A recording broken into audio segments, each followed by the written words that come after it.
Hey guys, welcome back to the Run Differently podcast. I'm Ruben Gutierrez, and alongside me are some of my co-hosts. We got Katie Neal. Yo. Yeah, Matthew Wolf. What's going on? And here we just talk about real topics, just real life situations, and we just try to chime in with just information that we've learned along the way. We don't have it all figured out. We're just some college guys just trying to live life and just share with you guys what we've been through, and hopefully it can help you guys. This is an amazing platform that God's blessed us with, and just a fun thing for us to do. Just trying to be lighthearted and just enjoy it.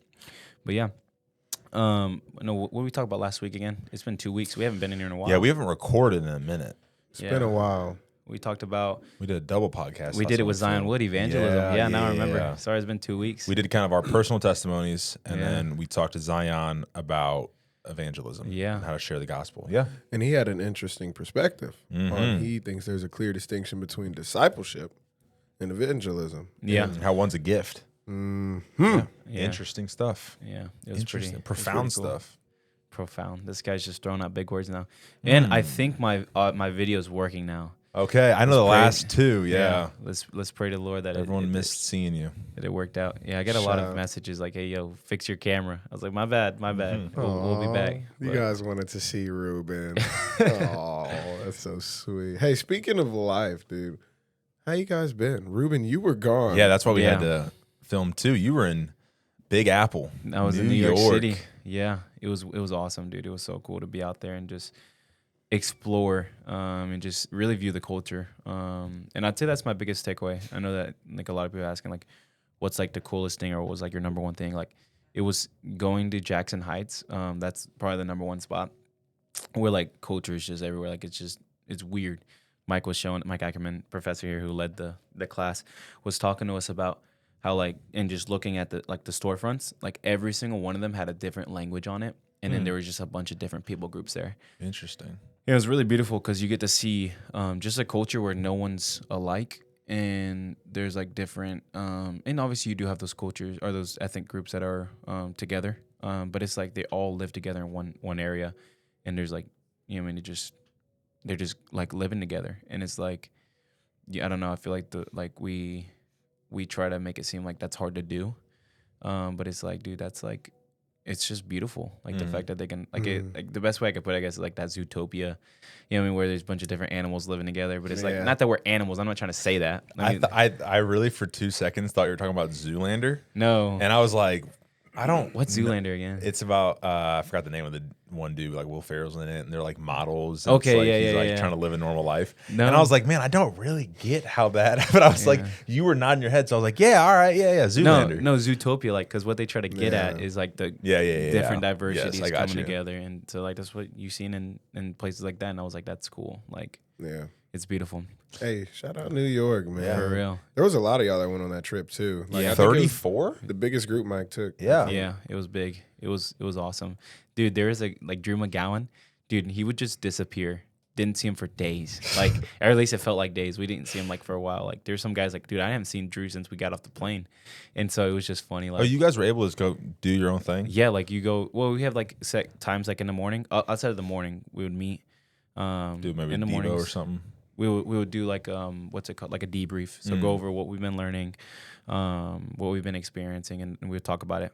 And so outside of that, that's whenever everyone breaks up, going to the groups, and then we have selected times where we would go to Jackson Heights, go to the Brooklyn Bridge, go to Washington Square Park, whatever, and just explore. We went to the Met, which is like this big museum. That was like, dude, I spent all day there until I had to go.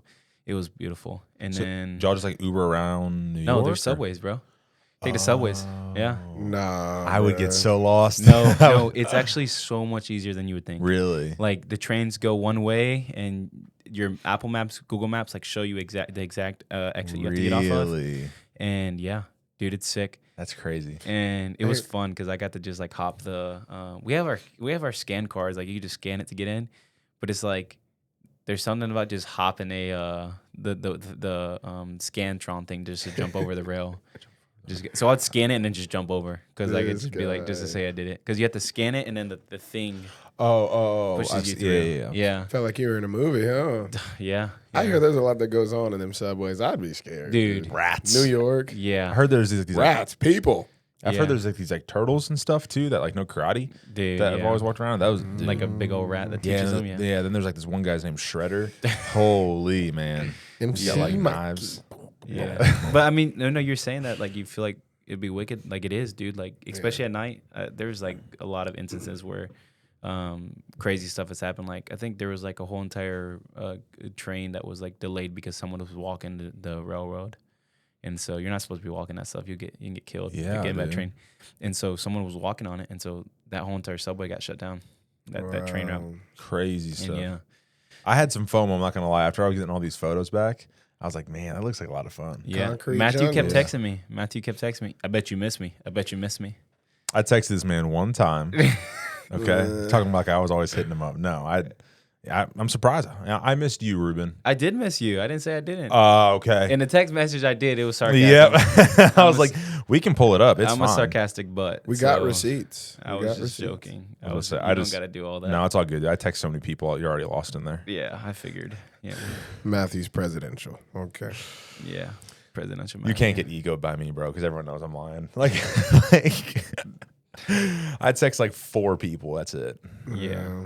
I get it. Same though. here. Dude, that's cool though. I Mhm. mean, It was shout awesome. out New York because Yeah. I know like the RA on my floor, Nathaniel. He went and he loves New York. He Yeah. was there this past summer for an internship. yeah, he so, was. I kicked it with him the whole time, Dude. basically. He's a dog. He was Spider-Man out there, I saw. Yeah.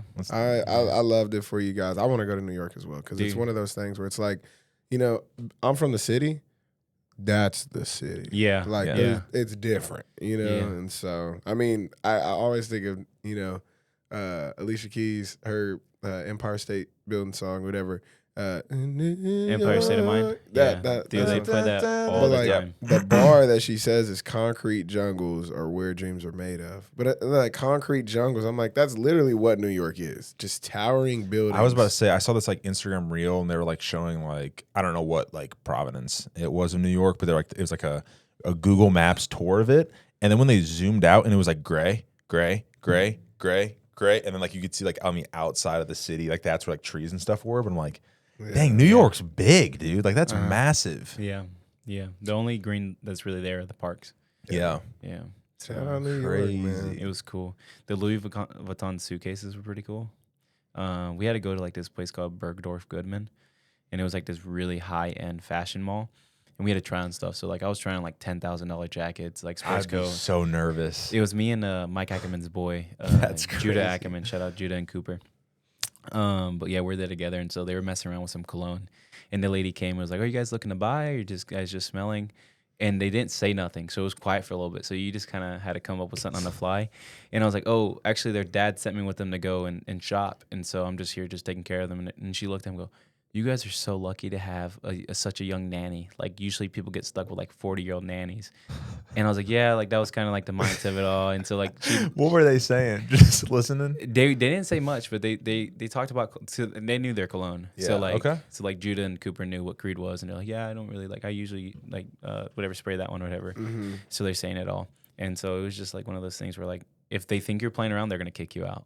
And so they're So you got to really play into it. yeah, it was part of the assignment. We had to go try stuff on, and so yeah, I had my Wichita Shockers shirt on. Come on. And so I was like, "Hey, I'm just here for an award. Like I have an award ceremony to go to. Just stopping in. Just figured I'd try on some stuff." And so they started putting me. I was like, "I'm just looking for a sports coat." And so they started putting me in a sports coat. this guy. I want to go to New York. It was wicked. I want to go so bad now. Like Yeah. that sounds like so much fun, dude. That Yeah. happened when I was in Atlanta. I was at it was Atlanta. Yeah. With my family. And they got a bunch of malls, in the city. Like we're inner city Atlanta.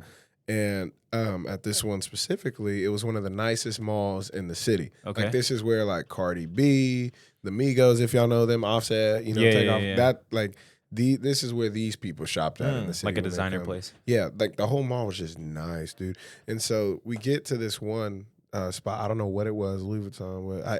It was a high end clothing store. They had everything in there, Birkin bags, all these deals. And we walk in, and immediately there's like this guy just standing there in this like tux and all black, and he's like they had like people that would walk with you through the store. Like, here's your basically like assistant the Yeah. whole time. Like, Crazy. you come in here, you're assigned with this person, and they will guide you through the store. You can't just like shop. Was that more like you think for security or for because it's like how like high class it was? It's like you get your own. It was like both. Yeah. Like we're here to service you. So it's like whatever you're coming in here looking for, we're getting it for you. But at the same time, if there's no reason for you to be in here and you don't need him, you Yeah. can leave. Yeah. And it was crazy because then we walked out, we came in the mall a different way than when we left. And the way that we walked out, they had these huge opening doors, and there was like parking in the front, like literally in front of the doors are like these poles like surrounding these cars that pull in, and there was high-end cars that had like people from the mall would like watch their cars for them. Walk out and there's just a Bentley sitting right out front. Crazy. G-Wagons just casually through the parking lot, C7s, like Corvettes there. That's cheap, That's Yeah. crazy. like it was That's crazy. crazy. I liked it though. I mean, I feel fancy. I'd be rolling my Ford Fusion like, yeah, I'll take an Escort. Like, we'll walk around. Right. You can show me. I Yeah. walk in that store. They said, "Do you need help today?" I said, "Yes, I do." Yes. What do you need? What's your budget? What's the lowest thing you have in here? And then we'll discuss.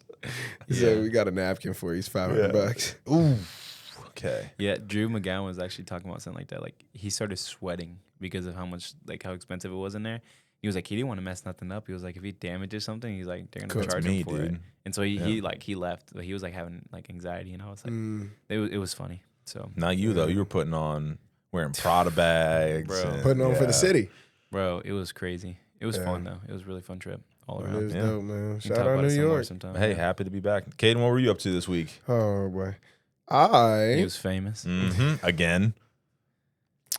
let's just say I was an MC for an event for high schoolers. It's funny. We were talking about this earlier. You truthfully are. This is a compliment. You are really humble. Like for like how Yeah. much you can accomplish and like how much like talent that you have. You're a super humble guy. Yeah. But it's so funny hearing you talk about this stuff. Like we were just talking about it. Yeah. Here's what happened, man. We had was it 1,200? Yeah, 1,200 high schoolers came to Ozark for a weekend event Yeah. and had put on speakers and worship and I think like different maybe classes and stuff they'd go Yeah. to. And Caden hosted the whole thing. I know you and Hannah Mouton. and Hannah Mouton. shout out Hannah. She's a dog. She's Yep. great. She was in New York too. Dang, so she did both? Yeah. She got back Yeah. at 6 a.m. Our and flight then got hosted delayed. that Yeah. evening. That is Yeah. crazy. Good for her. Yeah. But you were saying? That's it. I just think it's Yeah. funny Yeah. how you're very humble. But I appreciate that. It's one of those deals where it's like, so for those who don't know me, this summer, if there's this camp called CIY Christ in You, shout out Christ and Youth. you work there, I do. and they just put on these camp conferences, all throughout the country each and every summer. And I applied, and I was an intern, and I got to MC. So I had like a tour. I went to a bunch of different places, traveling the country, and I just MC'd, played games, had fun. I got to teach a class during that week. And it was one of those deals where it was like, when I came into it, I'd never had this type of experience. And so I was like, Yeah. oh, shoot. Like, because all they, not all that they told me, but like the people who trained me, they were like, whether you want it to be this way or not, you are going to be the face of CIY for those kids. Why? Yeah. Because you're Yep. the first one they see in the mornings. You're the one who's with them throughout the week. You're teaching them closest to their age group. closest to their Yep. age group. And so it's like Yeah. you become something for these students that they want to be. And like for even those who they're just high schoolers. And so they see someone on stage and they're like, oh my gosh. And I'm Yeah. young. Yeah. And so like, and I like shoes. And so like immediately if they see my shoes and they're like, say for instance, I wore some Jordan 2s, this weekend. They're like, oh my gosh, he has Jordans. He must be so cool. Like, okay. But like, Little do they know he is. it just But that's it created a lot of this like hype. But after the like first event that I did, I'm like, bro, this is so chill. Yeah. Like it is. Some people make it more than they ought to because like, oh my gosh, I'm the MC. I'm like, bro.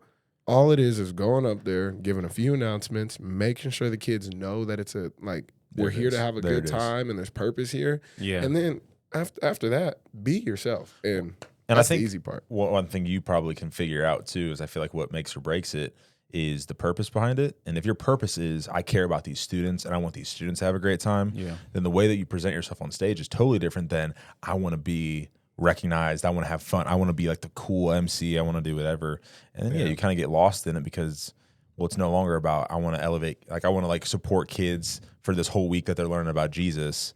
Rather, it's like, yeah, I just want to get my name known. That's what it was like this weekend. Even our theme was Yahweh, the God who makes himself known. Which, oh my gosh, shout out John Kerr I came into one of the last sessions. Elite speaker. Awesome. Yeah. He told the Death Onion story. Dude. I gather again. It's such a good. Wait, what's the a Death dog. Onions? Is it too long? It's so unfortunate It's that a I just while. dropped that. It's such a good see. story, but Yeah. maybe we bring him on as Just a go back guest. and listen. Just go back and listen yeah. online. You should be able Yeah. to. But yeah, no, it was just all I'd say. It was a good week and got to work alongside Hannah. It's exhausting just because again, you know, if you're the MC, like the students will gravitate towards Right, you. you're You know go, what go, I'm go. saying? Yeah. And so like I'll tell you what, after the kids left at like 3 PM, I went to my room and I just was like I went out cold, bro. You passed out? I was gassed. Man, I was can't even tired. imagine what that Hannah was feeling like, dude. Yeah. Yeah. After, dang. Yeah. That's crazy. Did Andrew then go with? Andrew went too. Yeah. That's cool. Yeah, that they were Andrew both did. able to go. That's sweet. Yeah. Well, Yeah. Matthew, what you been up to? Not much. Kind of just hanging out here. A lot of homework. Big shout out to Evangel Volleyball though. They beat number 9. Shout out Jessica. Yeah, shout out Jess. Setter number 4. But no, they it was a really good game. I went up there on Wednesday and they beat Oklahoma Wesleyan. They were number 9 in the nation and they beat them 5 sets. So that was a cool game. But Yeah, then that's cool. I mean that's probably the highlight of the week. Other than that, my family came in town for a little bit. They got an Airbnb. Yeah. Hung out with them. So I had a pretty chill week just with all the homework and everything on top That's of it. cool. But Yeah. so Yeah. New York Event. hosting stuff, Chill family. week. Yeah, Yeah. it's just Yeah. I want to go Life. back kind of to what Kaden was talking about and kind of just wrap it in, I guess, with what we're going to talk about today. I guess, like, in today's world, like, whenever you're trying to live, like, that Christian life or, like, trying to pursue Christ above all else, like, there's almost, like, a pressure that people put on it. And so, like, I guess the question we got this week is, like, how do you deal with the pressure to be the perfect Christian guy, in quotations, in our world? And how do you overcome that? Like the pressure, and it's open for anybody. Yeah, I mean, I'll take this from even like starting from the MC perspective, like the pressure to be the perfect Christian guy. It's one of those deals where I've found myself like feeling like I have more of this weight on my shoulder because I've had like stage times in certain different capacities, and so like I feel like, you know, because I'm the MC and like people have like seen me be, you know, happy, vibrant, you know, just like extroverted on stage, you know, like I know I'm just a dude. So when I get off the stage, you know, and I'm still walking around this campus and people are like, oh, hey, you know, you did so good this weekend. Oh, Kaden, like you did awesome. Da, da, da. It kind of like makes me feel like I have to continue to carry like this high level. Like I was being me on that stage, Yeah. but at the same time, it's There's- like yeah. it feels like an expectation Yeah. to continue to uphold that, and I can't really have a hard day because that's gonna reveal like a flaw within me, or if I'm Yeah. struggling, that's like not for them to see. And so there's definitely a lot of pressure that has come with that. Some of the ways that I've had to overcome it, number one is having conversations with people who've been in my shoes. So my mentor, Lito Solorio, shout out Lito. Shout out Lito. Great guy. He's been in a lot of like spaces like me, similar, very big personality, and it can just create a pressure to be perfect because people will gravitate towards you in some way. So it's like you're not expected to fall or fail or whatever. Yeah. And he's just always like, bro, you got to realize, number one, as Christians, we all by nature live in this glass house. You know, people Yeah. are watching us. People want to see our every move. They're judging us, all this and that. Yeah. Christians and non-Christians. For sure. And you have to be okay with, like starting your day off by realizing I am only human. You know what I'm saying? Like, and that, I mean, for me, that just takes a lot of the pressure off. For me, it's like, yo, and I think that's what helps me even like in a humble approach when I'm like on stage or before people. It's like, bro, I'm just a dude with diabetes. Like that's, I mean, like respectfully, like Yeah. you can't think more highly of yourself than what you literally are. You are a guy created in the image of God. First great command, love God. Second, love people. Like For sure. that takes the pressure off to try and do all these other things. That's great. To present yourself as like perfect, I guess. Yeah. And I think honestly, what hurts more is whenever you do have those Christian brothers and sisters that are like, they almost like judge you, like, oh. And I'm not saying like people do this to you, Caden, or like I don't know because we haven't. I guess we have kind of talked about it at one point, but we didn't dive too much into it, so I don't really know. But like people like looking at you or whoever, like even Matthew, like you work at a church like now, and it's not. I feel like it's not.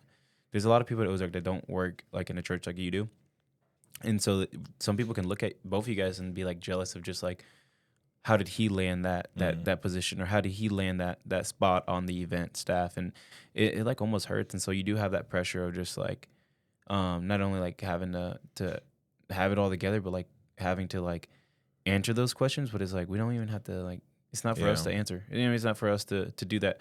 And so I guess where I would like kind of give advice on that, of like the pressure of being like the perfect Christian guy or person, whatever you want to say, is I always go back to what Paul says. I have a clear and conscious mind. I don't like basically what he's trying to say there. It's in Timothy. He says it in other areas too, in Thessalonians too. Or no, Corinthians. Sorry. He's saying like he doesn't care what other people have to say about him. He doesn't care about the judgment that they have, because he's bringing the news that God is telling him to bring, and so he's not worried about how they judge him. He only cares about how the Lord judges him. And so, and that's the mindset we have to have. And some people aren't going to like that. And it's just like, hey, I know who judges me at the end of the day. And I'm not worried about what you have to say, to an extent. I like To an extent, yeah, I agree. Because I like what Matthew McBirth has to say. He used to be my mentor leader. He's like, he has 5 guys in his life that he trusts with like everything. If they tell him he's going wrong, he's going to listen to them over his own self. And so you also have to have those people that are willing to call you out. Accountability. Accountability.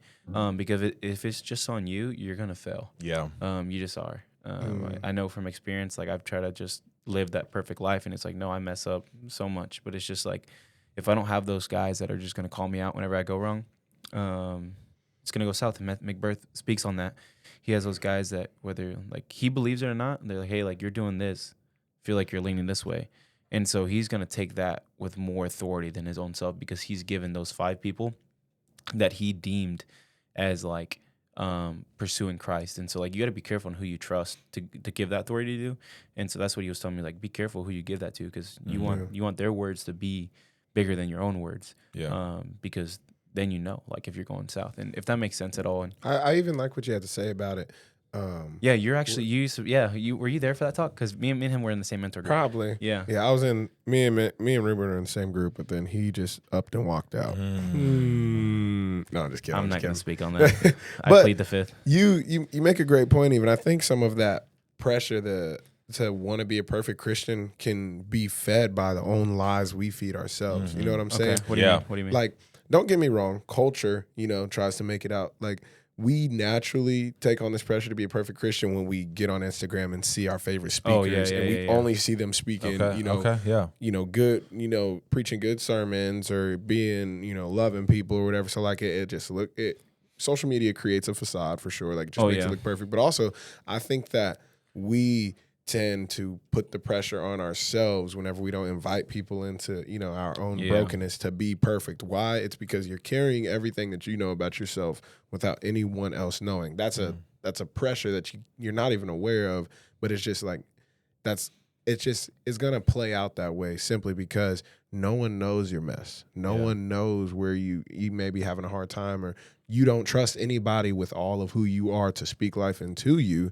And what does that mean? It's all kept in here. It all belongs to you, which therefore implies like if it's for no one to see, you are going to put something in front, so that they can't notice that. And that's that perfect Christian and idea. And another way I heard that put, I think I was talking to Matthew about it, and if you want to speak on it, you can. But where the enemy, like where it's dark, like and you don't let light in, like Satan uses that more to corrode you and stuff. And so Satan can't speak into a place where you're shining light into it. That and the light's Christ, obviously. That you're shining light onto it. Like Satan can't use that dark hidden sin if it's already out in light. Like if you're already publicizing it to your people group, and so.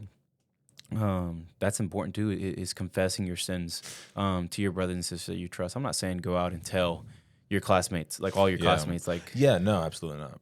yeah. So you just want to like be wise with who you have to share that with. And another thing that I like to say is like Jesus had his 12 disciples, but he also had those three that he took up to the transfiguration. And so those were like, I don't know, like the three closest, I don't know, to him, if that makes sense in a way. And so, yeah, I would say that like who are your three closest people that you can trust and say these things that you're dealing with and trust that they're going to call you out on your crap. And so, yeah. What do you have to say, Matthew, about that pressure? I think, I think I put, or well, let me reset. Yeah. I can tend to put a lot of pressure on myself. Yeah. I think I really started when I got a position at a church, Okay. because I think that kind of put things into perspective a little more.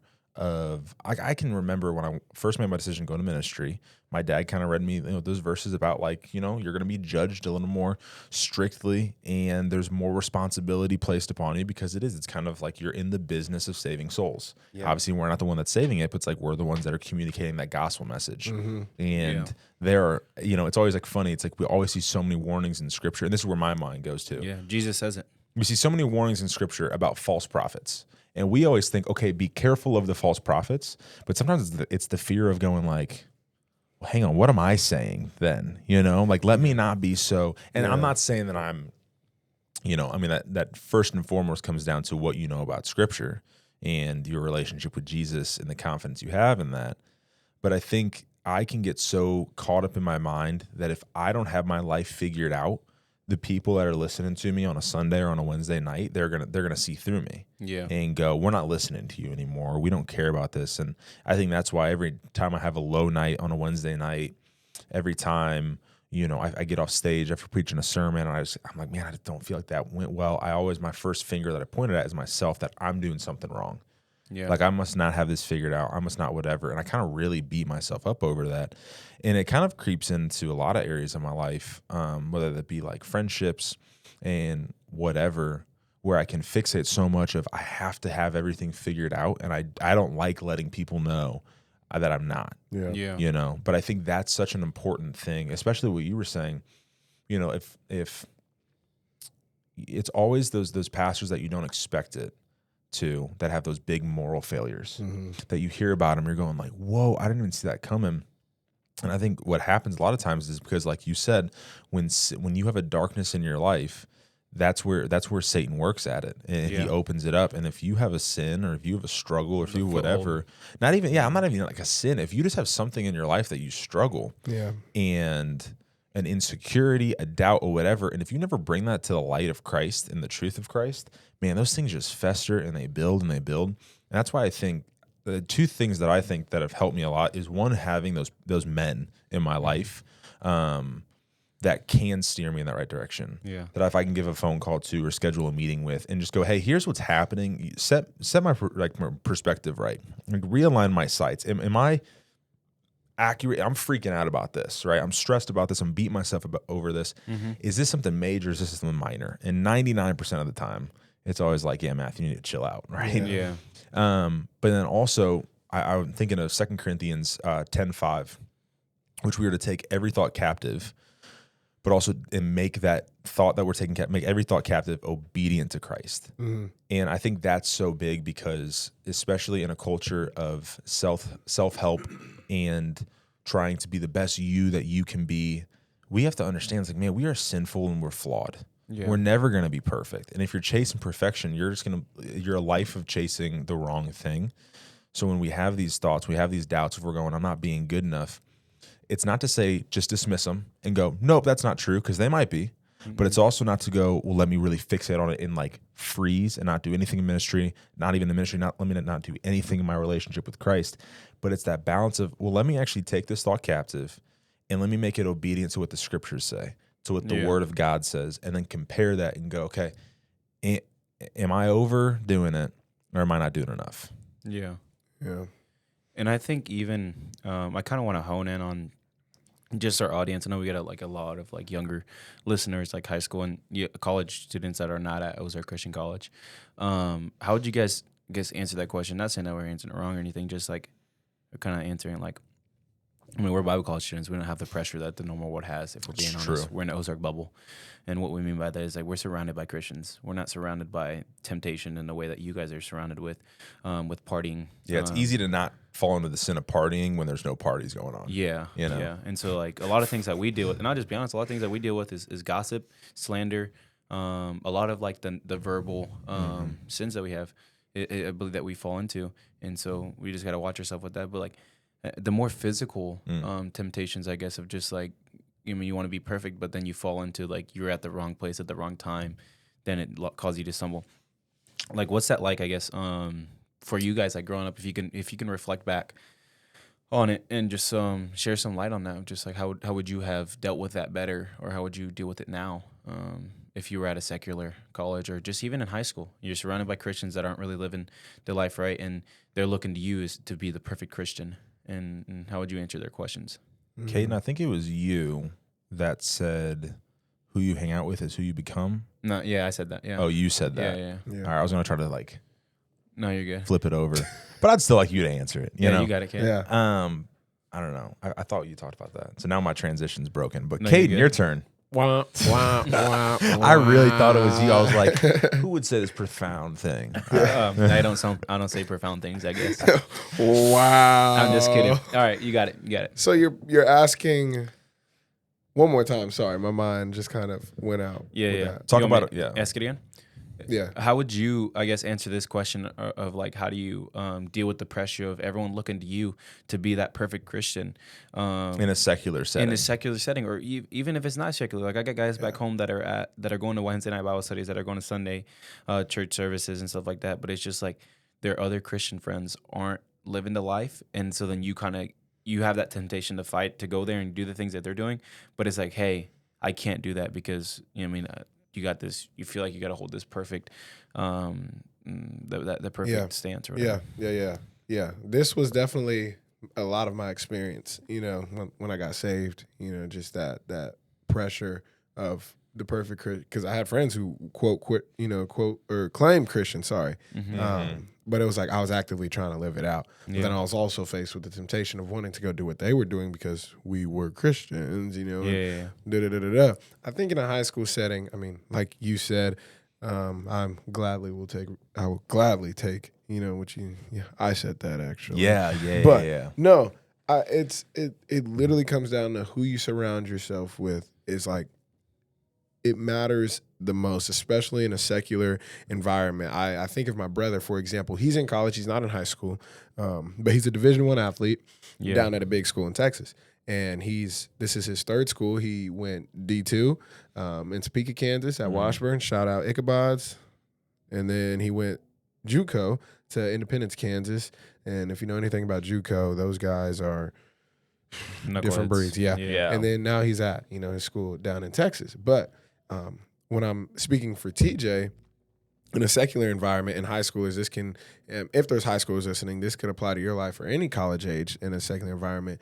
You have to get plugged in with a church environment. You have to be around people who are going to church. You want to be invested with people who like actually want to live for Jesus and not just talk about him or say, yeah, I'm a Christian. My brother fell into this a little bit, and I'm not going to speak into his life, but he will even admit, like, it's one of those deals in a secular environment, you can get caught up with the wrong crowd very quickly. Fast, yeah. And you have to be, like, you have to sit with yourself and be like, this ain't safe for me to be around these type of people. So you kind of got to be a little, like, stuck up and be like, hey, like, I just can't kick it with y'all. Yeah. Y'all ain't living the way I'm living. Now, there will be the temptation within that to, when they're living that way, like, you will begin to feel like this perfect Christian. And you got to fight that temptation as well as, like, don't get me wrong. You don't want to live like them, but you also don't want to judge them for the way that they're living. You know what I'm saying? There's a healthy balance. But it literally comes down to who you surround yourself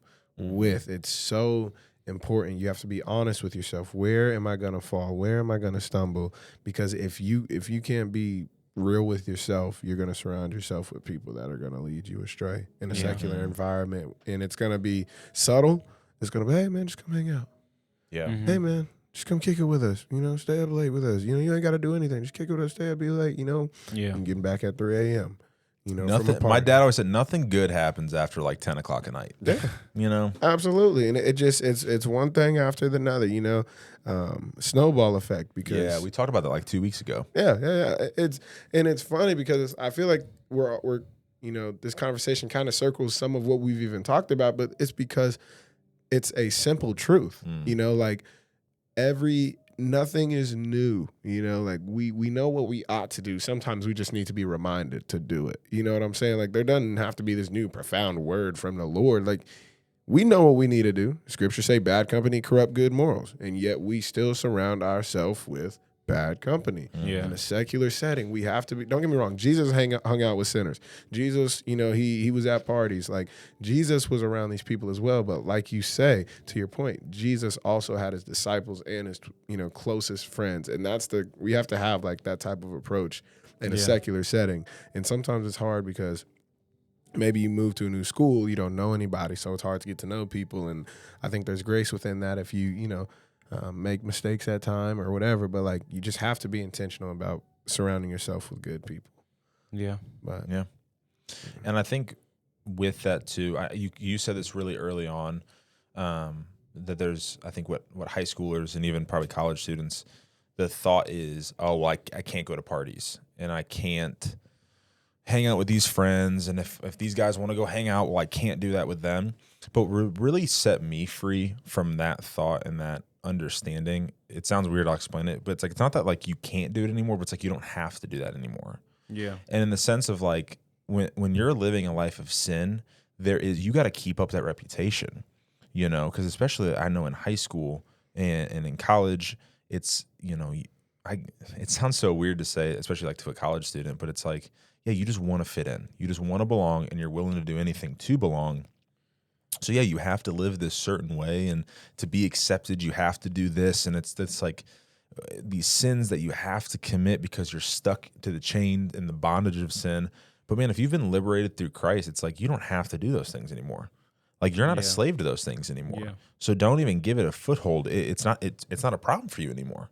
Mm-hmm. You know, it is simple. It's like, man, Christ has set you free, and now you get to live a free and renewed life. man, and that's a good life. Yeah, Yeah. that's You know what I'm saying. saying? And that's I try to tell high schoolers this all the time that do, and they're like, man, I'm struggling with going to parties, I'm drinking. I tell them, like, then quit hanging out with them. You got to find Christian friends. Well, I don't know. I'm like, well, you do know. You just think they're weird and you don't want to do whatever. But one thing that I've found is, you know, I've gone to parties and I've had some really solid Christian guys in my life.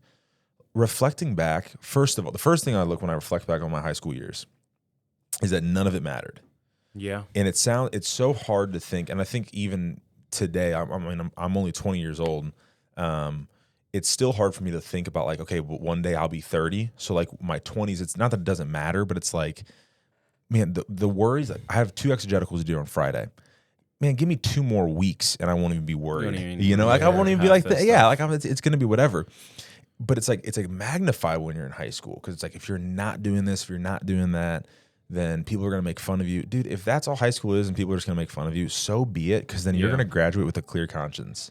Yeah. I really struggle sometimes to think about all the opportunity I had wasted to be able to evangelize because of my foolishness and because I was afraid to not fit in. I think we talked about that a couple of weeks ago when we were talking about testimonies. Yeah. So yeah, 1, you don't have to fall into those sins. And 2, don't hang out with those people, because guess what? Truthfully, you're going to graduate. I was asking this one student because he was saying he really wants to fit in. And I said, who's the most popular person at your high school right now? And he said, oh, this person, blah, blah, blah. And I said, oh, yeah, here's the most popular person from my high school. I was like, you want to know what they're up to today? And he's like, what? I was like, I have no idea. I got no clue. I think they went to Mizzou maybe. I don't know. Because it doesn't matter. It's life's going to move on, and you got greater things to look forward to. Mm-hmm. Yeah. And I think, honestly, like, it's just hard because you feel like you're caught up in the moment, but it's like, Oh yeah, man, it is just rough, but you got to fight that, man. And it's just, you got to remind yourself, like, hey, first of all, you can't do it by yourself. Second of all, like, everything you do is through Christ, and remember that. And so, and I'm trying to think back to just some of the guys that I talked to that are leaders in the church, or in the youth groups. Like, just know, like, hey, like you said, this temptation that you're facing now, you're not gonna remember that in a week from now. Like if you fight it off. But if you go and you fall into that, like that thing's gonna be eating at you. At least it does for me whenever I fall into sin. And so it's just like you gotta fight that. But also like you also have to count the cost. I think Jesus makes it clear whenever he says, pick up your cross daily and follow me. It's a daily thing. You gotta fight. You gotta pick it up daily. And then also, I forgot what I was gonna say. I do like your point though, because Yeah. I think it all ties back to the pressure of being a perfect Christian. It's Jesus not on says, Jesus says, "Follow me." He doesn't say, "Be perfect." Yeah, you don't have You know, to. like there's that. Count the like. Oh yeah, You have to be aware of all the simple, ways of, what Jesus taught. Yeah. Because at the end of the day, Jesus was perfect. He knows we're not, but he does call us to pick up our cross, daily. He knows that we're imperfect people. And so why are we trying to live these, don't get me wrong, Jesus says, be perfect as I am perfect. But, the irony of that, like he knows we're, humans. And he's getting more of like, obviously we should strive to be like Christ. And that is a striving to be perfect. But it's also, you don't have the pressure of, if you're not perfect, then you're not going to succeed. Exactly. It's the idea of, man, chase it. But at the end of the day, it's like the work's been done for you. We're just living our new lives. Yeah. And I think it all comes back to being American. If Yeah. you're an American, salvation. like everything the American strives for comes from their own doing. Their hard work. You work for it. And even like just this Hollywood mentality of we just all are, faced with this pressure in the country we live in to be perfect, to put on this this facade, you know what I'm saying? When in all reality, we've all got some mess we're going through. And if not, praise be to God. But at the same time, like everyone, we all know we're all, we all know there's a couple, bolts that may be a little loose, you know what I'm saying? But living in America, that's not how people want to present themselves. You know what I'm saying? Look at the advertisements, look at the commercials, look at the movies, look at, the media, like, and that just creates even more of a pressure that we just have to be able to, combat against. Yeah. And what I was trying to get at with that was like, you got to understand that it's not on yourself. And when you do mess up, you have to forgive yourself. And forgiveness, like forgiving yourself is like key to it all. If you can't forgive yourself for what you've done, and understand that what Christ did on that cross was enough, you're never going to be able to move past that. You're never going to be able to rebuild that foundation if you can't forgive yourself. And something my mentor once told me was like, whenever you ask for repentance, like whenever you go and repent to the Lord, and you still feel like God hasn't forgiven you, you're almost like slapping God in the face. You're like, what Jesus Christ did on the cross wasn't enough for me. Yeah. And so that's kind of selfish to think that way. And it's like, no, like what Jesus Christ did on the cross was enough. And find peace in that, and find your new strength in that. Like God will give you strength. He gives strength to those who are weary. And so just know that, pray that, like, God, I'm weak right now. I'm suffering. I'm dealing with a pride issue. God, I got this pressure on me. Pray to the Lord, and He will renew your faith. He will renew your strength, in His timing. And so you just gotta trust that. And sometimes He won't. Sometimes He will let you go through that season of pressure, that season of suffering for something bigger. He's got a bigger picture that we can't even see. And so it's not pointless suffering. It's not pointless. Man, I got this stress. It's not this pointless whatever. It's like, man, God is so intentional. Yeah, and there's beauty in all of it. And that's the thing. Like, it's just we can't work off of our time scale. Yeah, But no, that's real. I mean, it all points back to the question, the pressures of being perfect. Yeah. All those things play into that temptation, And that's what I was gonna say. I guess kind of the close. 'Cause I know we're probably going a little long on time. It's all good. What are like, man, if we could just like leave, obviously there's a guy that submitted this question. I'm not saying this is male specific. This is just good for general Christian life. But what are like, as three men, we have the best expertise in that area. I would like, here's what I'm trying to set up. Could like each of us just give like maybe like one like just little thing to answer the question, to summarize what we've said, like three steps that we can take to eliminate that feeling of I have to be perfect if I'm going to be a Christian. Yeah. I got to think about that. Yeah. I can kind of, say something. Mm-hmm. Number one, be real with yourself. Okay. Yeah. I think it's too easy to just, creating this heightened expectations on, yourself, when you know yourself. Yeah. So it's Yeah. like, number one, to deal with the pressure of being perfect, be real with yourself and acknowledge some of your flaws, because then that tells you, number one, I'm not perfect. So why am I trying to be something I'm not? Yeah. So yeah, just be real with yourself.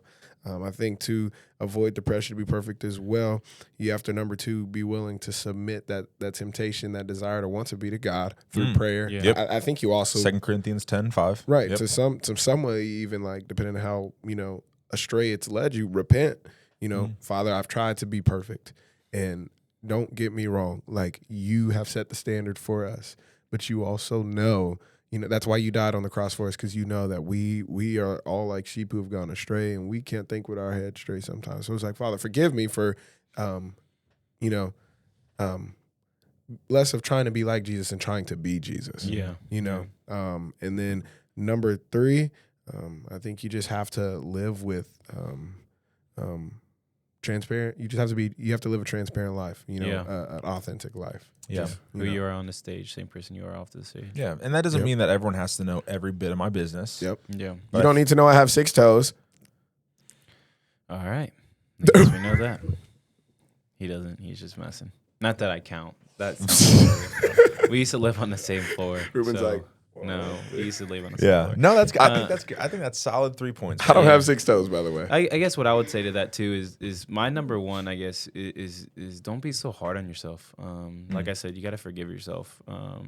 Because Jesus already forgave you for everything that you've already done. Like Jesus already went to the cross.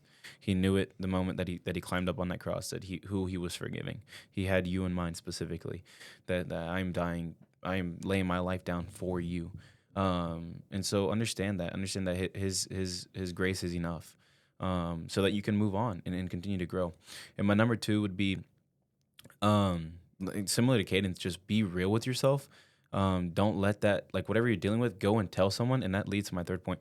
Find your 3 closest friends, the 3 holiest friends, the 3 people that are pursuing Christ, whether they're weird or not. I don't know. I got some pretty weird friends that are pursuing Christ that are just Bible geeks, and I love them to death. But I'm just like, I can't. Like, I wish I could memorize the stuff like you, but they're just geeks, and I love them. But like, go find those people and Like you. let them be. I am not a Bible geek. I wish I Yes, was. Like, he is. like these guys, man. Yeah, let them be an influence in your life. Let them shape and let them shape your heart posture, because like we said in the last one, like who you surround yourself with will dictate where you go, whether you believe it or not. It's the truth. If you surround yourself with millionaires, like, you're gonna develop that millionaire mindset to go and get more, go and get whatever, like make more money, whatever the case may be. Like, I'm not saying to go and do that, but I'm just saying, like, the mindset changes. You surround yourself with poor people, they're gonna bring you down. They're gonna make you feel like what they're doing is right. And so surround yourself with the people that are gonna lead you towards Christ. But yeah. Yeah. Real quick, check this out. You guys are both BibCom, right? Yeah. Yeah. All right, check this out. Ready? This is from my BibCom class. All right, I got my Oh 3 my points. My gosh. 3 points. R.C. Sproul once said that the biggest problem in the church. All Bro, right, slow down. check it out. Re-say it. R.C. Sproul once said that. Okay, explain who that is, bro. People aren't gonna know who that is. R.C. Sproul. He's a pastor. He passed away a couple of years ago. But R.C. Sproul, he once said that the biggest problem in the American church today is that we don't know who we are and we don't know who God is. All right, so check this out. First thing you got to do to avoid being perfect. All right, this is my 3-point sermon now. First thing you got to do, you got to know yourself. And if you think that if you're thinking too highly of yourself, that's a problem, man. If you're thinking too lowly of yourself, though, and you're thinking like, oh, well, I don't need to be perfect, so I can just do whatever I want, both those are flaws. You got to actually know who you are as a person and who God calls you to be. Second thing is you got to know God. Knowing God means that I understand what the cross means for me, but also what a life I'm called to through Christ. You know, we know that faith without works is dead, but we also know that we don't work for our faith. There's a healthy balance in that. So we have to know ourselves, know God, and finally know our community. Okay. If you are surrounding yourself with people who are pulling you away from God or confusing or muddying the waters of who you are as a Christian, those are people you don't want in your life. So you need to find strong Christian people, even if that means for a season, man, you don't have any friends and you go to school every day and you're not hanging with no one. I'd rather you do that than just have no one at all, or to have just fake friends completely. And then finally finding yourself a mentor, someone in your life that can actually speak into it, someone who's older, wiser, and can guide you in those strong Christian ways. Yeah, that's real. That's real. Thanks for sharing that. Preach man, Matthew. Man. I was like, something started turning here, and I was like, 3 points. No. Hang on, here we go. Like, You know, as you were saying it, I was Hold like, on. Matthew's the Bible geek that I was talking about. I wasn't trying to throw him under the bus, but I'm not a Bible geek. Matthew gets to Actually, talking about you know what? I am a Bible geek. Yep. I'll take that. Bro, I just stuttered this. Matthew's just a geek. Yeah, I love that guy. I was trying to win it back. Let's Bible Mark. I don't think I'm a geek. You know, Matthew gets to talking about the Bible, and everyone in the room's just like, oh my god. You know, no, I'm just kidding. You know, Caden Neal gets on stage, and everyone's like, 6, 7.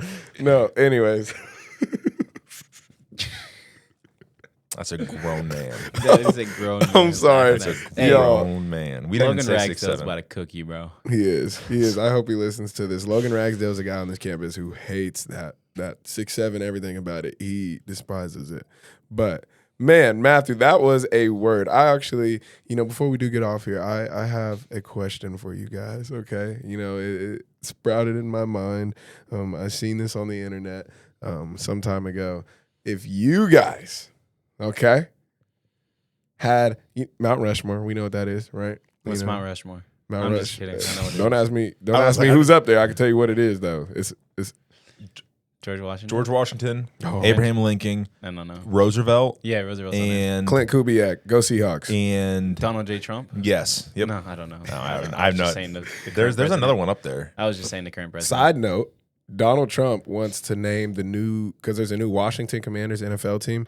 The stadium stadium after being him? built. He Yeah, wants it to be that's named crazy. after him. Anyways, all that to say, crazy. Mount Rushmore. I don't care. If you Yeah, I don't if you guys had a do it, I Bible don't care. character Mount Rushmore, like for you, you know, based off your knowledge of the Bible, who would, it's 4 on up there, right? Yeah, Not 5. I Who think would so. be those 4 people on your Mount Sinai Yeah. Rushmore? I think Can't say Jesus. I think Paul has to be up there. Can't say Jesus. I was about to say that.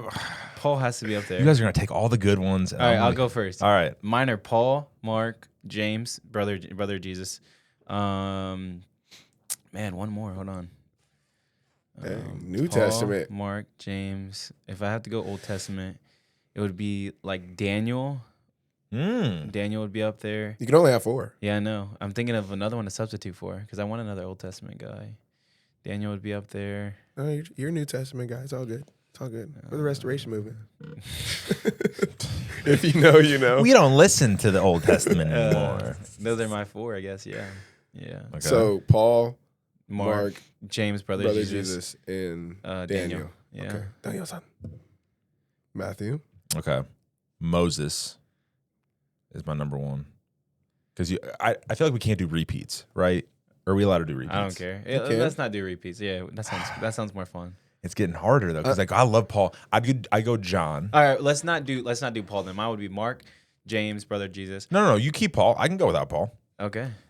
Moses, and then Moses, John.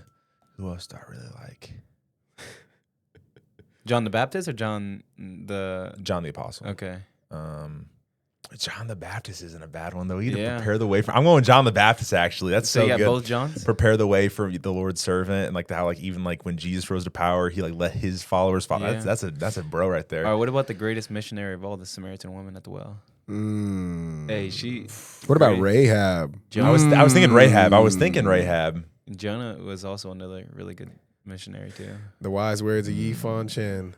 Jonah, the worst prophet in the Bible. You know, I keep thinking That is what he says. Melchizedek only because like I love like the like theories behind him, but he's not. I don't really know if I'd give him. I don't know the theories. That's Well, interesting. no, let's not get into it. Y'all see why Ruben called him a Bible geek? All right, maybe. Did you just do the Melchizedek pool, bro? I might go. I might go. My boy Kizzy. I'll give one to Kizzy. All right, Yeah, name him Kizzy. again. Name him again. Moses, John, Kizzy, Okay. John. So Baptist and Apostle. and Apostle. Sorry, I took both the Apostle. Johns, but they're Yeah. just they're All goats. right. Dang, I'm surprised no Peter or something like that. Like guess what? Give me Peter. Yeah. Peter. We should, hey, for another podcast, we should do like a draft like poll of like apostles or stuff like that. That would be so much fun. With the first pick in the 2025 Bible character draft. yeah. Caden selects Jesus. We just said I no just said no Jesus. Jesus. Okay. It has to be You just said Peter. Why don't you You just said- keep going? you said Gabriel, Michael, the archangel. Oh. Are we giving that to him? That's the dude. Michael's a dog, G. bro. All right, Dude, that's a tangent. bro, All he's right. tough. I'm not ranking. Give me Peter because me and Okay. Peter got a lot in common. Okay, yeah. Yeah.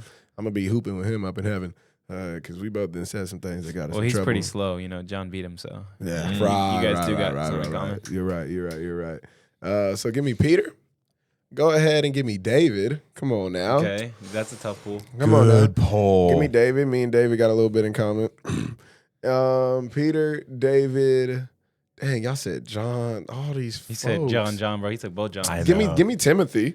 Okay, Timothy's tough. I'd That's be a young willing to. buck. That's a young buck. I'd be willing to do a trade with you for one of my Johns if you can give me a good enough poll. Let's figure this 4 out first, because Timothy a dog, bro. I like my young bucks too. Tim. Give me Tim. So Peter. Hey, give me- I'm cutting Paul. I'm adding Eliezer, bro. Right. Okay. Now, matter of fact, I'm picking up Paul. I'm dropping Kizzy. I'm picking up Paul. so I got Peter, I got David, I got Timothy, and then go ahead, man. Kizzy's on the board now. I'm gonna put it straight to you.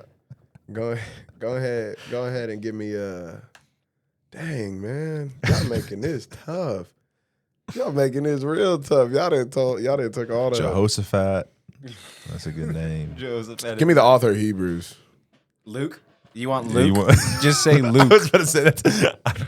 Just say Luke. We're not going down this. No, we're not it's doing this. You're not doing this. Just like I Mark already- was hey, the first Bible written. I already the Luke- gospel. right. That was the book of first Bible Hebrews. ever written. First gospel. Hey, y'all, written. this has been the Run Differently podcast. I think we should end it there at that. Ruben, why don't you do our end? You got it. Take it away. Oh, me? You want it or you want me to get it? I've never done it. I got you.